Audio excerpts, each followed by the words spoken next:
buenos días, mis hermanos. Estamos contentos, alegres, ¿verdad? Amén. Que Dios ha sido bueno para con nosotros. Vamos a comenzar nuestro estudio de esta mañana.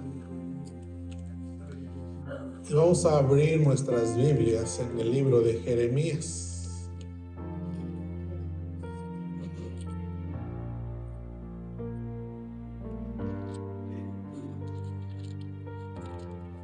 Jeremías 9. Chapter 9.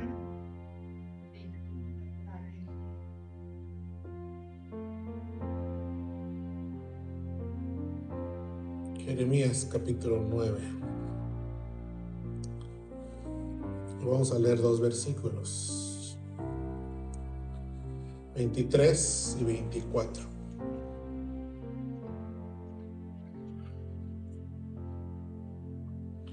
Jeremías 9, 23 y 24. Amén. Ya todos lo tienen, mis hermanos. Muy bien. Antes de dar la lectura, oramos. Maravilloso Señor, te damos gloria, te damos honra en esta preciosa mañana. Por ser, Dios mío, tan misericordioso, Señor, para con nosotros. Al mostrar, bendito Dios, tu amor y tu bondad, dando, Señor, a tu Hijo unigénito para que todo aquel que en él cree no se pierda, mas tenga vida eterna. Ahora te pedimos, bendito Dios, que al abrir tu palabra, tu Espíritu Santo, Señor, nos ayude a entender, a comprender, Padre Santo, las maravillas que encontramos en tu palabra, Señor. Que este estudio, Padre Santo, sea de edificación para nuestras vidas, para conocerte más cada día, Señor. Todo te lo pedimos en el nombre poderoso de nuestro amado y de nuestro Señor Jesucristo. Amén. Muy bien. Leemos una vez yo y una vez ustedes el 23 y 24. Así dijo Jehová: no se alabe el sabio en su sabiduría, ni en su valentía se alabe el valiente, ni el rico se alabe en sus riquezas. Mas alábese en esto el que hubiese de alabar, en entenderme y conocerme que yo soy Jehová, que hago misericordia, juicio y justicia en la tierra, porque estas cosas quiero, dice Jehová. ¿Ustedes? Así dijo Jehová: no se alabe el sabio en su sabiduría, ni en su valentía se alabe el valiente, ni el rico se alabe en su riqueza. Mas alábese en esto el que se hubiese de alabar, en entenderme y conocerme, que yo soy Jehová, que hago misericordia, juicio y justicia en la tierra, porque estas cosas quiero, dice Jehová. Muy bien. Pueden ocupar sus asientos, mis hermanos. Hoy comenzamos con la lección 1 acerca de nuestro tema principal para todo el año, conociendo al Dios vivo, ¿verdad? Conociendo al Dios vivo. Y el tema número 1 es el conocimiento de Dios. Este primer estudio, este primer tema, esta primera lección se compone en 3 puntos importantes. El más elevado de todos los conocimientos es el primero. Segundo punto, los beneficios de conocer a Dios. Y tercer punto, los peligros de no conocer a Dios. Las respuestas a las preguntas que tenemos en el libro van a aparecer en la pantalla. Si no leo la respuesta, usted puede ir anotando la respuesta,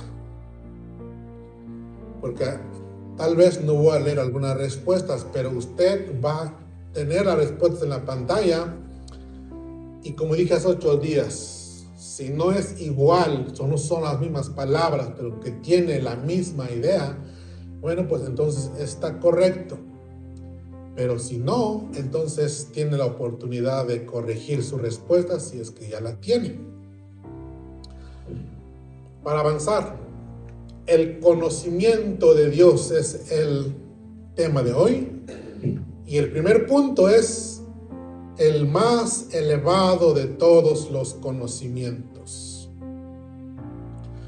Es muy importante ir un poco atrás, ver el contexto de cómo es que se vivía en ese tiempo cuando Jeremías estaba profetizando al pueblo de Judá, al reino del sur.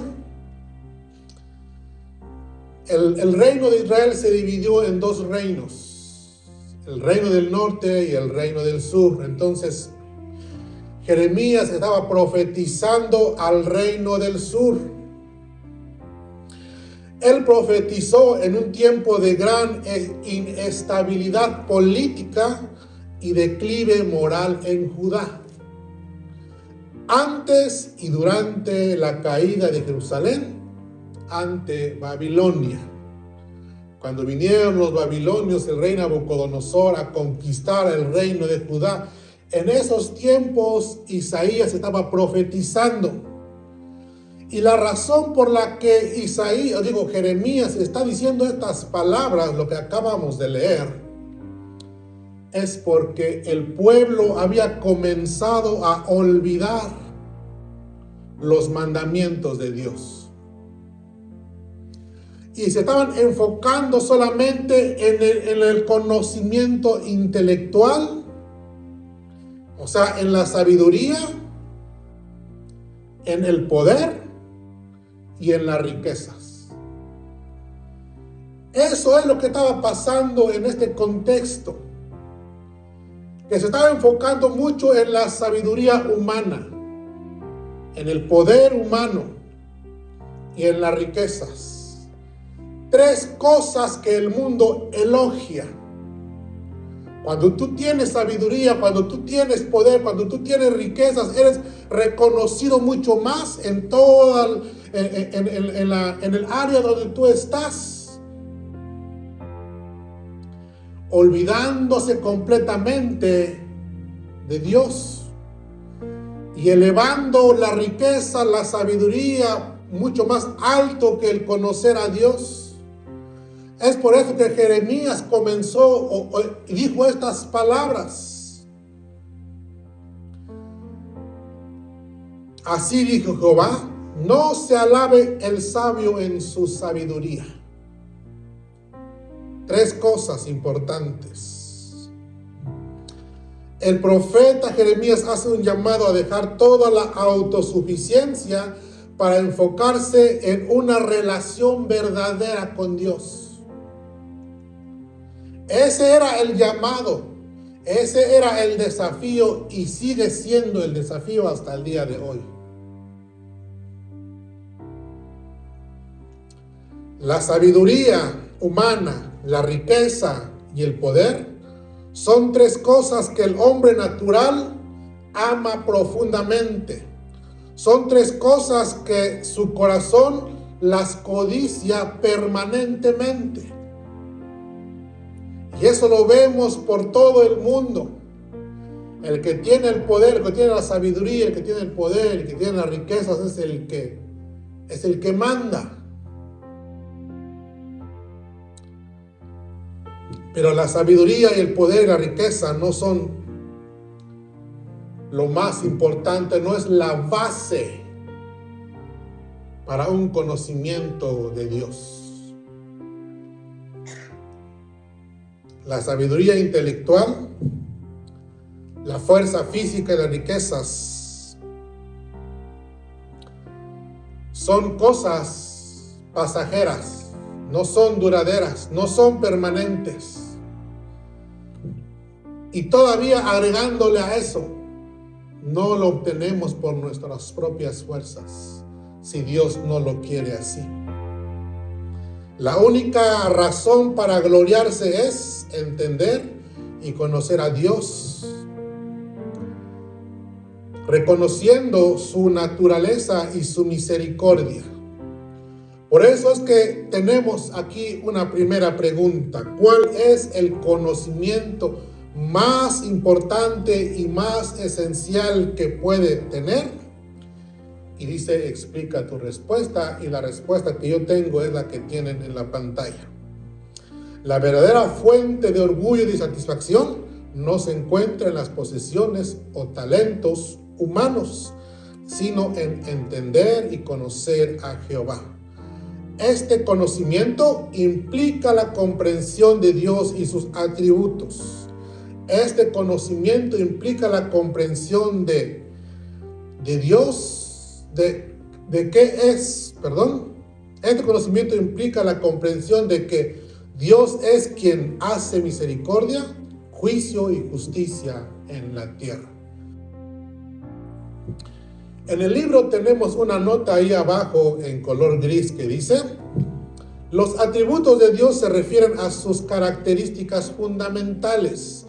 Cuando está diciendo sus características fundamentales e inmutables, se está refiriendo a las características, exclusivos de Dios, que se le conoce en la teología como atributos incomunicables. Y no vamos a entrar en detalles acerca de los atributos incomunicables porque lo vamos a ver más adelante. Eso es lo que se refiere aquí. Los atributos de Dios se refieren a sus características fundamentales, permanentes e inmutables, es decir, quién es Él realmente. Debería, dice, ser obvio que el conocimiento más importante que podemos tener es el conocimiento de Dios. Como cristianos deberíamos dedicar nuestras vidas al conocimiento de Dios y a darlo a conocer. Dice aquí el escritor que es obvio. Es de una manera natural o razonable que nuestro estudio debería de comenzar en conocer a Dios. Pero ¿saben qué? Nos parecemos al pueblo de Israel, porque le damos mucho más tiempo al conocimiento intelectual o a lograr nuestras propias metas y objetivos que buscar a Dios, conocer por medio de su palabra. El apóstol Pablo decía en la segunda carta a Timoteo que el ejercicio corporal para poco aprovecha, pero el ejercitarse en la piedad, el ejercitarse en conocer a Dios, dice que tiene promesa para esta vida y para la venidera. Pero estamos al contrario de lo que la palabra de Dios nos dice, porque buscamos más las cosas de este mundo que son de poco provecho, porque no trasciende a la eternidad. Le damos más de 8 horas quizás por día o no sé cuánto tiempo para adquirir conocimiento intelectual y poder lograr nuestras metas. Y tenía una pregunta que también se me olvidó decirlo al principio, pero esta pregunta es: ¿qué logro has obtenido que te ha dado mucho más satisfacción? ¿Cuál es lo que has logrado que te ha llenado de satisfacción y decir, lo logré? Muchas veces nos alegramos por nuestros logros académicos, y no digo que es malo, es importante. Pero saben que cuando logramos solamente logros académicos, en el proceso que tenemos de lograrlo, cuando comenzamos hasta el día en que logramos esta meta, el mundo ya nos llenó de sus conocimientos, o ya nos moldeó a sus pensamientos. ¿Y saben qué pasa? Ahí es cuando comienza y dice, no, pues ya no es necesario casarnos, ya podemos vivir juntos.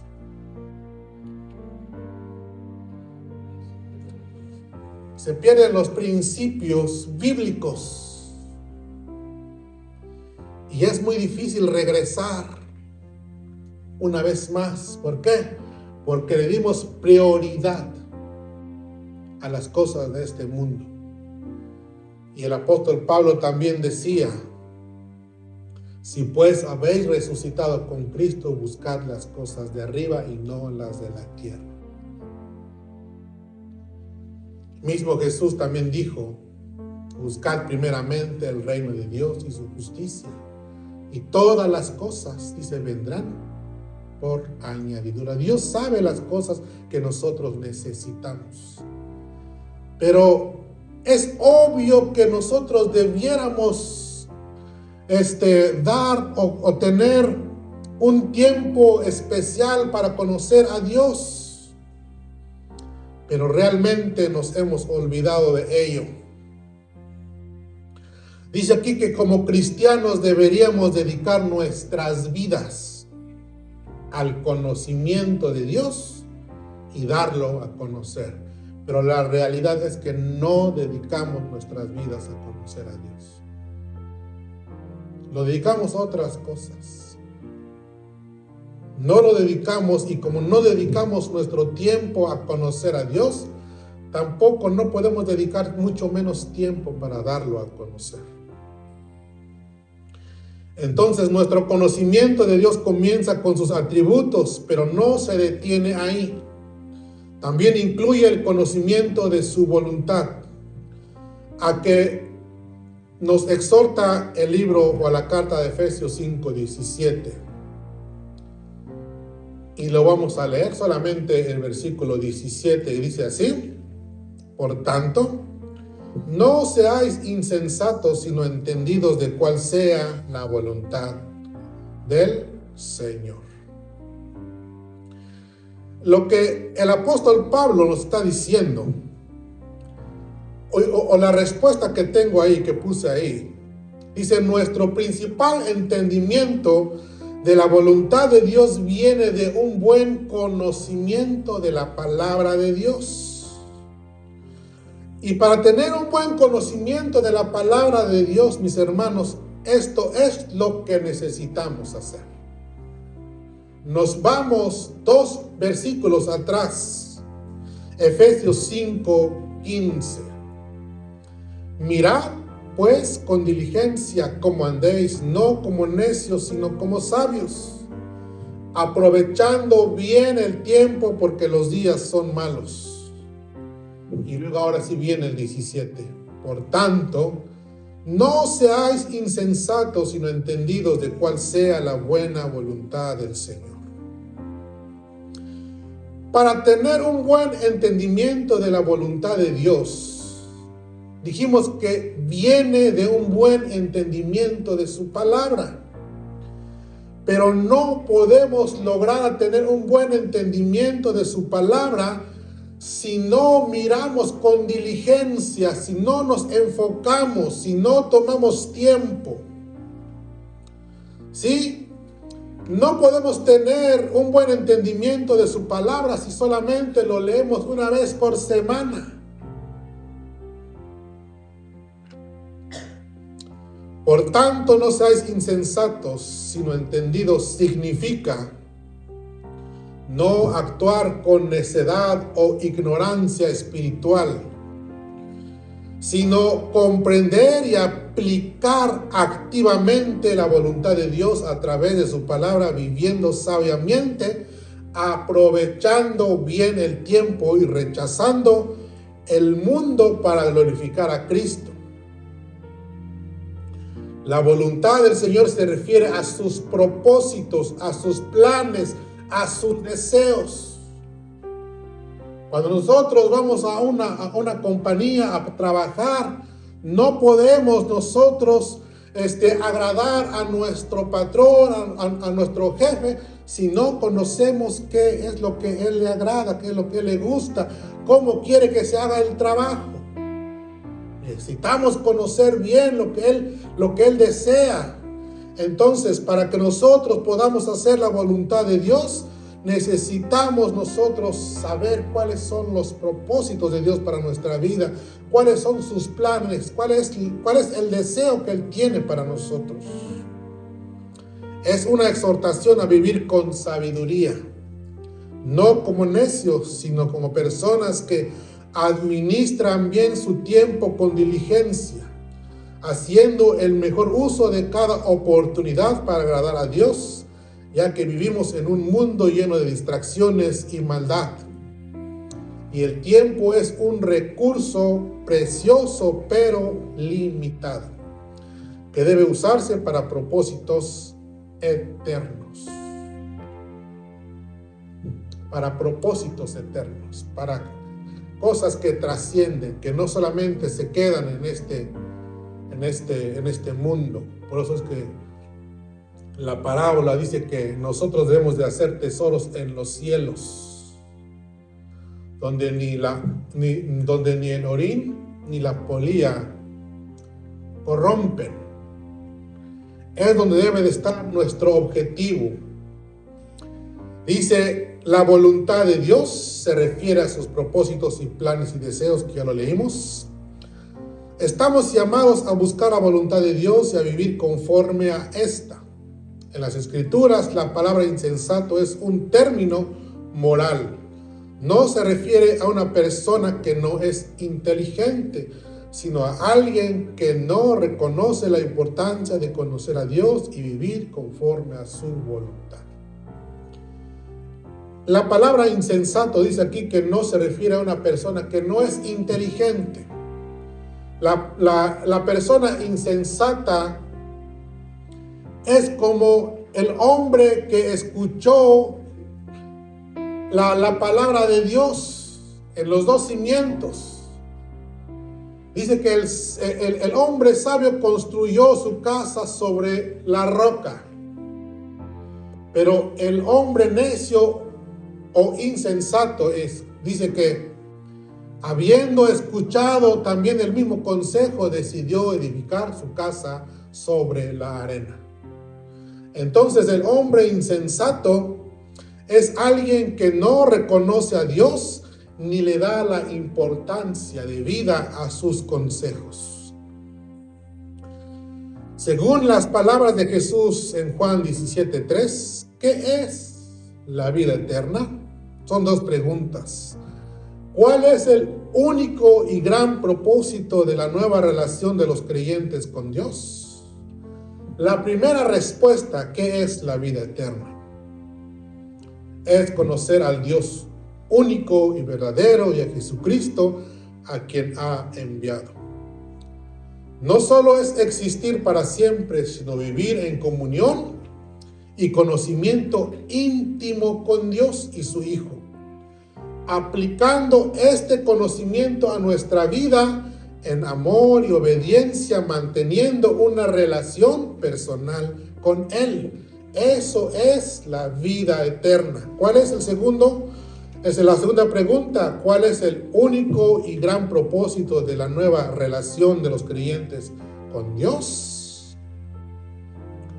La nueva relación con Dios, iniciada a través de Jesús, tiene como propósito central glorificar a Dios, viviendo una vida transformada por el amor, la obediencia y la semejanza a Cristo, sirviendo a Dios y a los demás y encontrando plenitud en Él. La nueva relación con Dios iniciada a través de Jesús tiene como propósito, dijimos, central, glorificar a Dios viviendo una vida transformada. Son dos cosas importantes. ¿Qué es la vida eterna? Dijimos, la vida eterna es o consiste en conocer a Dios Padre como el único Dios verdadero y a Jesucristo a quien Él ha enviado. Eso es, dijimos, el primer punto, el más alto o más elevado de todos los conocimientos. Conocer a Dios, conocer sus atributos y conocer los propósitos que Él tiene para nosotros, para nuestra vida y poder cumplirlos de una manera que podamos agradar a Dios. Los beneficios de conocer a Dios. Segundo punto.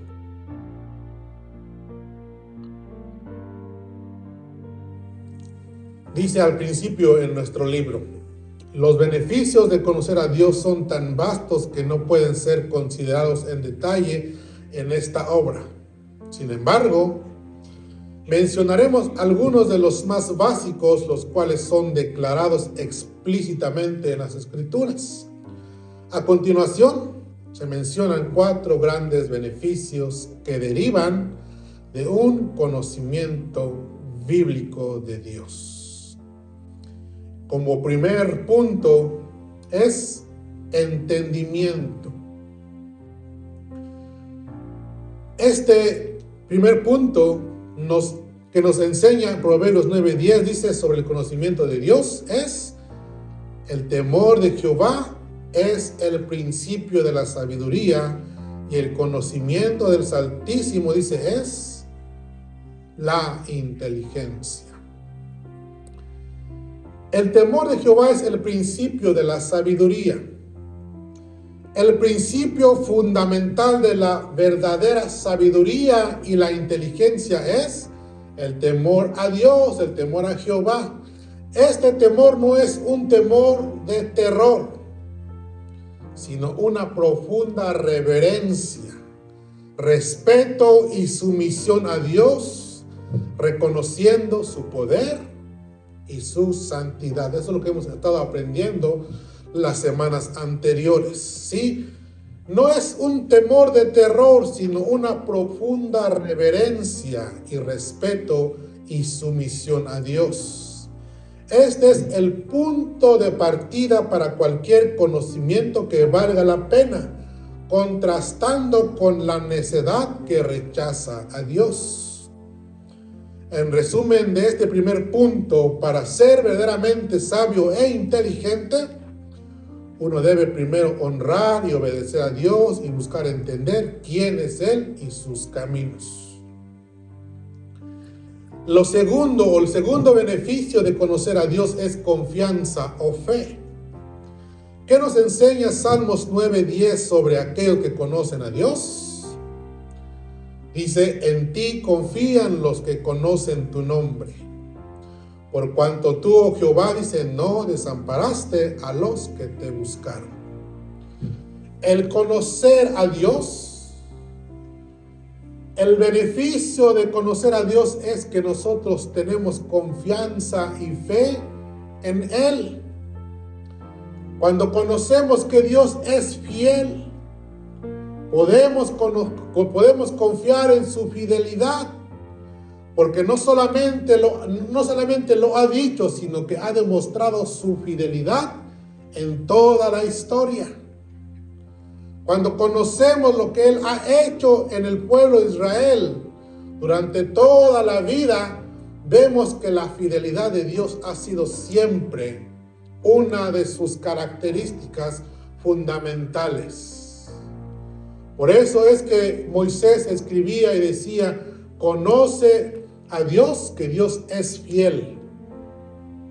Y no solamente fiel por un momento, por unos años, sino que es fiel, dice, hasta 1000 generaciones. La fidelidad de Dios nos ayuda a confiar en Él, a tener fe en Él. Entonces, los que conocen tu nombre, dice, esto se refiere no solamente a conocer el nombre de Jehová, sino a entender profundamente la naturaleza, el carácter, el poder y la bondad de Dios. Es un conocimiento experiencial,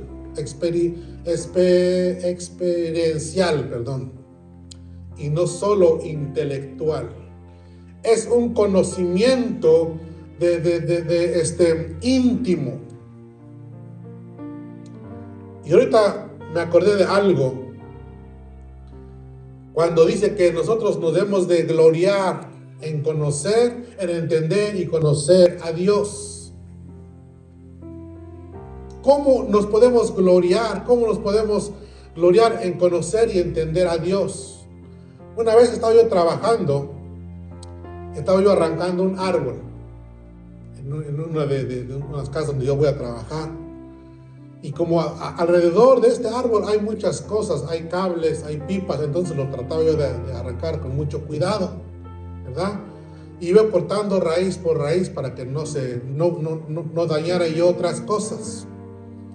Y de repente salió la hija del dueño de la casa. Y empezó ella a platicar y a preguntarme cosas, y miraba que estaba yo batallando para arrancar el árbol. Y me dijo, la niña me dijo, ¿sabes qué? Dijo, mi papá es muy fuerte. Él te puede ayudar a arrancar el árbol. Digo, ¿sabes? Porque él es muy fuerte, dice, porque él todos los días va al gimnasio. Él es muy fuerte, dijo, decía ella. Si quieres le puedo llamar para que venga, que te ayude. Bueno, eso es una manera de gloriarse en Dios. ¿Por qué ella me dijo que su papá es fuerte? Porque lo conoce, porque vive con él, porque convive con él. Sabe lo que hace. Si nosotros conocemos a Dios de esa manera, nosotros vamos a darlo a conocer a otros y a decirle, ¿sabes qué? Si no puedes con esta situación, yo tengo a mi Padre que es fuerte, que es sabio, que es fiel. Pero si no lo conocemos, no lo podemos dar a conocer tampoco, y tampoco podemos confiar en Él. Otro de los beneficios es fortaleza espiritual. Daniel 11:32, el pueblo que conoce a su Dios se esforzará, dice, y actuará. Este versículo, cuando lo leí, estaba yo pensando, ¿por qué es que Daniel escribió este versículo? Dice, el pueblo que conoce a su Dios se esforzará y actuará. Bueno, el pueblo o la persona que conoce a Dios va a esforzarse y va a actuar en momentos difíciles. Daniel escribió esto porque él conocía a Dios, y en el contexto, si nosotros vamos y vemos qué es lo que Daniel estaba haciendo en Babilonia, él conocía a su Dios y sabía que él lo libraría de los leones. Él se esforzó y actuó. Cuando prohibieron orar a otro Dios que no fuera la estatua que Nabucodonosor había edificado, dice que él abrió sus ventanas y oraba 3 veces al día. ¿Por qué?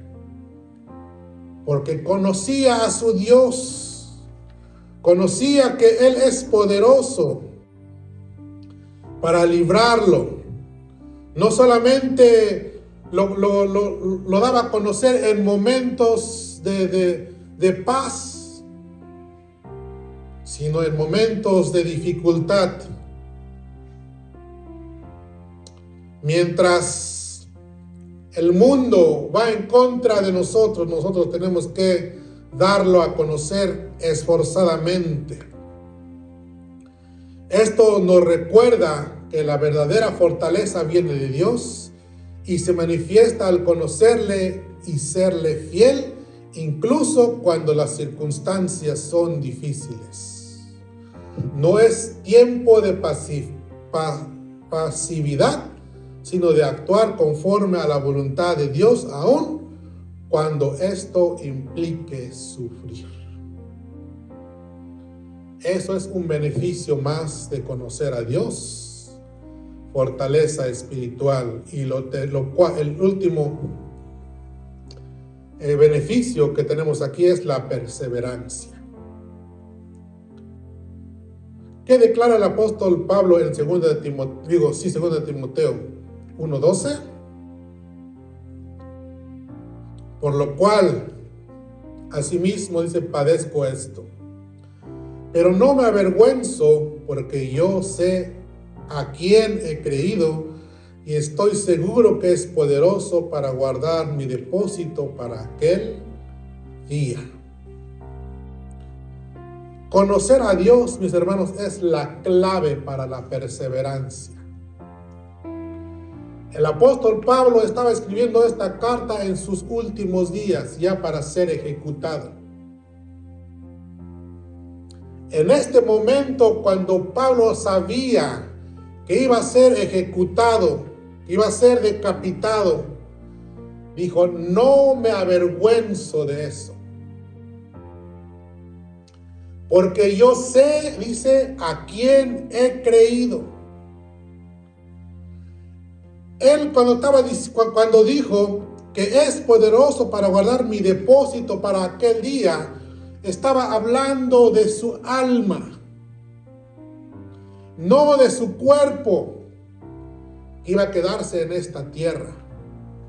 Porque él esperaba la corona de justicia. Por eso cuando está escribiendo más adelante, dice: he peleado la buena batalla, he acabado la carrera, por lo cual, dice, me espera la corona de justicia que Dios ha reservado para los que aman su nombre. Por eso perseveró. El apóstol Pablo escribió esto justo antes de morir como mártir por Cristo bajo el gobierno corrupto del Imperio Romano. Permaneció fiel a Cristo y no negó la fe. Se mantuvo firme con valentía, sin avergonzarse, confiando porque sabía el carácter y el poder de aquel en quien había creído. Entonces, cuando conocemos a Dios, mis hermanos, nos mantenemos firmes, no importando las circunstancias. Otro versículo adicional a esto que tenemos aquí es en Judas, capítulo 1, versículo 24. Hablando acerca de nuestro Dios, dijo el apóstol Judas: y aquel, dice, que es poderoso para guardarnos sin caída y presentarnos sin mancha delante de su gloria con gran alegría. Dice: al único y sabio Dios nuestro Salvador sea la gloria y majestad, imperio y potencia, ahora y por todos los siglos. Amén. Esto es cuando conocemos a Dios, que Él nos va a guardar sin caída, que Él nos va a guardar hasta el día en que nosotros partamos de este mundo o hasta que Él venga por nosotros. Pero vamos a permanecer, vamos a perseverar en el camino de Dios. Tercer punto: los peligros de no conocer a Dios. Bueno, en resumen, antes de empezar el tercer punto, vimos que los beneficios de conocer a Dios es entendimiento, confianza o fe en Él, fortaleza espiritual y perseverancia. Ahora vamos a ver los peligros de no conocer a Dios. Así como los beneficios, dice, ahí estamos en el libro, así como los beneficios de conocer a Dios son muchos, las devastadoras consecuencias de no conocerlo son también tan vastas que no pueden ser considerados en detalle en esta obra. No obstante, mencionaremos 6 de las consecuencias más básicas, las cuales son declaradas explícitamente en las Escrituras. Y el primer peligro de no conocer a Dios es hacerse una imagen o una réplica de Dios a nuestra propia imagen. Y en la lectura que tenemos ahí es Salmos 50, 21. Dice: ¿qué error cometieron los israelitas en su concepto de Dios? Salmos 50, 21. Estas cosas hiciste y yo he callado. Pensabas que de cierto sería yo como tú, pero te reprenderé y las pondré delante de tus ojos. Cuando no hay un verdadero conocimiento de Dios, el hombre forma sus propias opiniones y se hace una réplica de Dios a su propia imagen. Siempre resultará en una visión deformada y degradada de Dios. Siempre resultará en juicio de Dios. Cuando no conocemos a Dios, dice que hacemos una réplica de lo que nosotros pensamos que es Dios. No podemos hacer una réplica que sea semejante a Dios. No podemos. Pero en nuestra falta de conocimiento de quién es Él, nos imaginamos un Dios y hacemos una réplica de nuestro propio entendimiento y luego lo adoramos. Y esto, para entenderlo mejor, vamos a ir a Isaías 40, 18 y 20, que dice así: ¿A qué pues haréis semejante a Dios, o qué imagen le compondréis? Dice, el artífice prepara la imagen de talla de platero, le extiende el oro y le funde cadenas de plata. El pobre escoge para ofrecerle madera que no se apolíe. Se busca un maestro sabio que le haga una imagen de talla que no se mueva. Esto pasa cuando no tenemos un conocimiento de nuestro Dios. Nuestro Dios no puede ser, no lo podemos comparar con algo en esta tierra. No hay nada que se pueda comparar a nuestro Dios. Entonces el profeta Isaías, o más bien Dios mismo, desafía a su pueblo a pensar si hay algo en el mundo que se le parezca o que pueda ser una representación de Él. La respuesta es nada, porque Dios es único y trasciende, no se puede limitar, no se puede dar a conocer con cosas materiales que nosotros podemos tener. Él es el único Dios verdadero, el Dios creador de todas las cosas. Salmo 115 dice, los ídolos de ellos son plata y oro, obra, dice, de manos de hombres.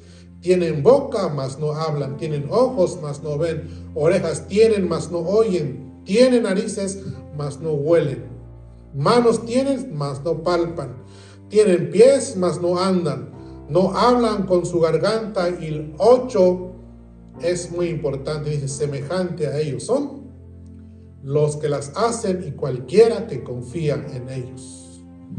Quienes adoran ídolos se vuelven tan insensibles, impotentes y vanos como los ídolos mismos, perdiendo su capacidad de buscar al Dios verdadero. Cuando no conocemos a Dios y nos hacemos imágenes, dice que el hombre es semejante a estos ídolos, a estas imágenes que no tienen poder ni para hacer bien ni para hacer mal. Eso es un peligro que nosotros debemos de evitar. Lo segundo es la falsa adoración. Juan 4:22. ¿Qué dijo Jesús a la mujer samaritana en el pozo de Jacob con respecto a ella misma y su gente y su religión? Dice, vosotros adoráis lo que no sabéis.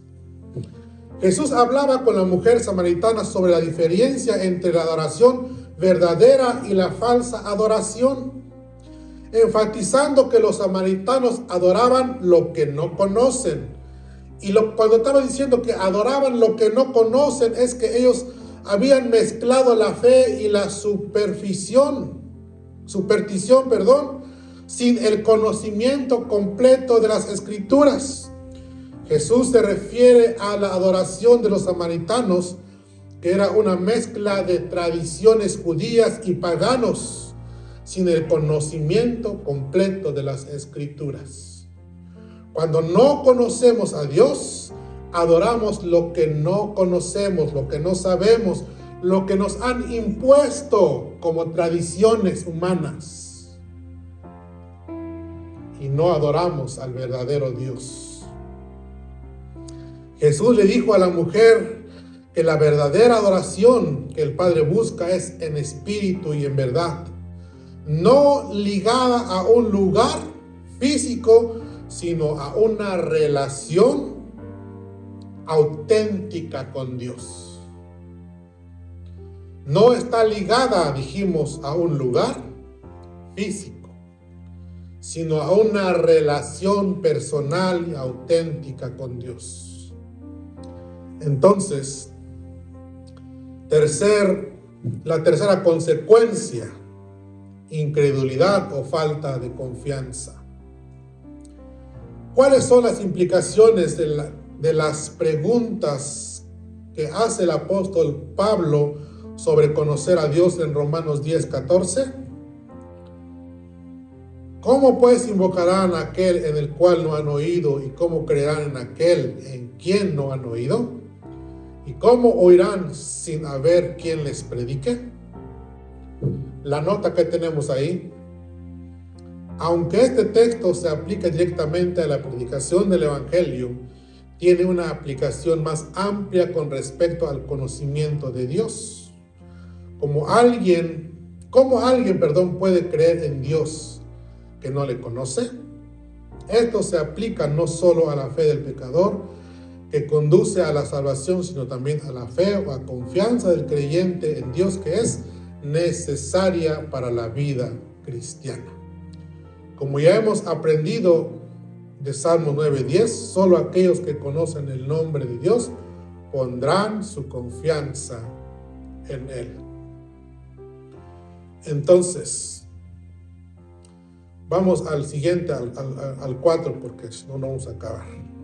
Una visión o concepto, una visión indiferente o apatía del pecado.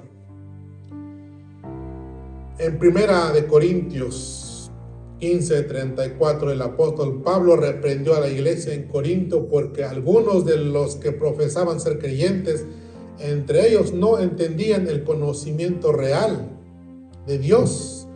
Esta ignorancia de Dios resultó en dos peligrosas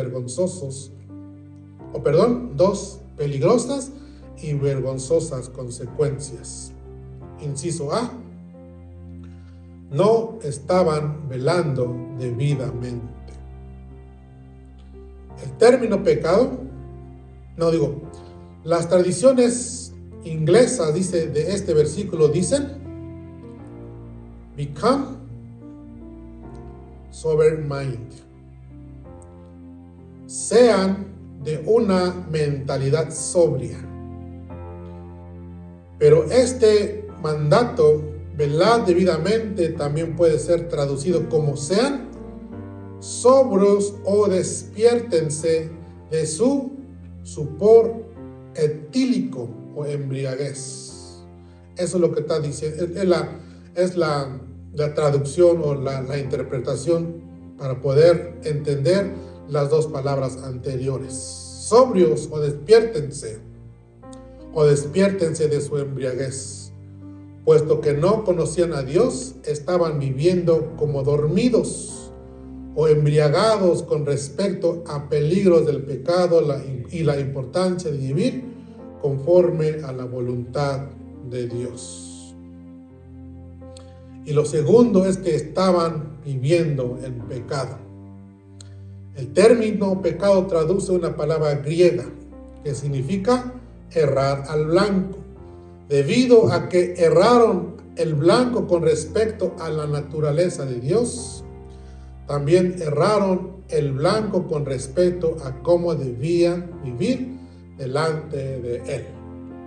¿Qué dice? Justamente. Dos cosas, que una es consecuencia de la otra. Erraron en conocer a Dios y su naturaleza, y la consecuencia es que también erraron en vivir correctamente delante de Él. Y las otras dos son muy importantes, por eso es que nada más estoy leyendo las otras, pero estas dos siguientes son muy importantes. Iniquidad. Otra consecuencia, vivir, dice, sin ley.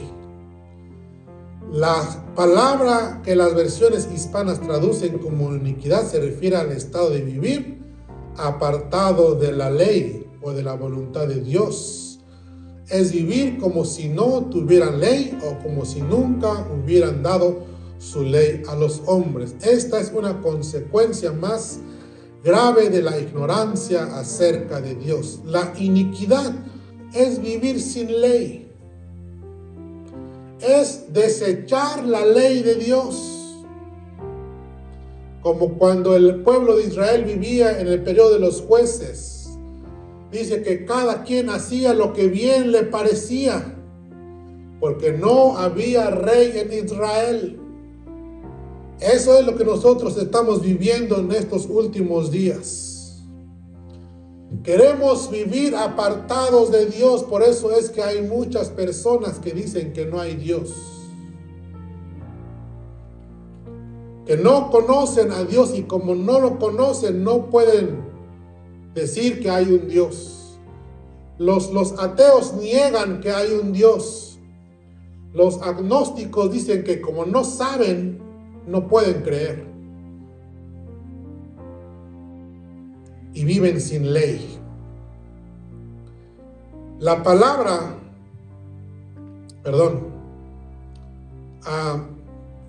iniquidad, Proverbios 29:18, nos revela las consecuencias de una falta de conocimiento de Dios. Dice, sin profecía, dice, el pueblo se desenfrena, mas el que guarda la ley es bienaventurado. Cuando dice que sin profecía significa que donde no hay dirección de Dios o visión espiritual, el pueblo se descontrola, se extravía o perece, perdiendo el rumbo y el propósito. Sin profecía, sin una revelación de la persona y la voluntad de Dios, la gente carece de propósito claro, actúa sin control, toma decisiones equivocadas y puede caer en caos, el desorden y la confesión y la rebeldía. Y eso es lo que nosotros estamos viviendo en estos últimos días. Contrario a los que guardan la ley, dice, trae felicidad, bienestar y una vida armoniosa, porque hay orden, estabilidad y un camino claro a seguir. Oseas 4:12 dice, el Señor, oíd palabra de Jehová, hijos de Israel, porque Jehová contiende con los moradores de la tierra, porque no hay verdad, ni misericordia, ni conocimiento de Dios en la tierra. Perjurar, mentir, matar, hurtar, adulterar, prevalecen, homicidio tras homicidio se suceden. La iniquidad es el resultado de la ignorancia de Dios y trae un juicio para nuestras vidas. Pero cuando el pueblo vive sin ley, ahí tenemos 8 cosas enumeradas. No hay verdad, no hay misericordia ni conocimiento. Dice perjurar, mentir, matar, hurtar, adulterar y homicidio. Ya son cosas comunes, ya son cosas naturales que podemos ver a nuestro alrededor.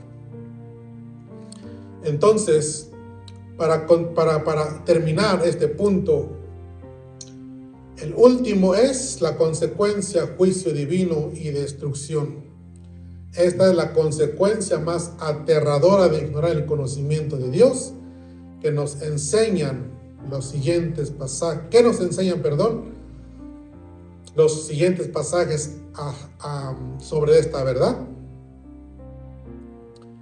Oseas 4:6 Mi pueblo fue destruido porque le faltó conocimiento. Por cuanto desechaste el conocimiento, dice, yo te echaré de sacerdocio, y porque olvidaste la ley de tu Dios, también yo me olvidaré de tus hijos. Entonces, dice, ¿qué nos enseñan los siguientes pasajes sobre esta verdad? Lo primero que encontramos en Oseas es destrucción literal y espiritual, juicio y separación de él, incluyendo a sus líderes, sus sacerdotes y al pueblo. Lo segundo, desechados del privilegio de servir a Dios. Y tercero, al olvidar la ley de Dios, también Dios se olvida de sus hijos, implicando una falta de protección y bendición. En esencia, ignorar a Dios implica rechazar su sabiduría y guía, lo que conduce a un ciclo de pecado, desorden y destrucción, tanto a nivel personal como social. Romanos 8, 18. Porque la ira de Dios se revela desde el cielo contra toda impiedad e injusticia de los hombres que detienen con injusticia la verdad. La consecuencia también aquí es una degradación moral de los hombres. Y eso lo podemos leer en Romanos del 24 al 31. Lo segundo es que el no conocer a Dios es merecedor de muerte. Quien, habiendo entendido el juicio de Dios, que los que practican tales cosas son dignos de muerte, no solo las hacen, sino que también se complacen con las que los practican. No es a través de la sabiduría humana que el hombre puede llegar a conocer a Dios.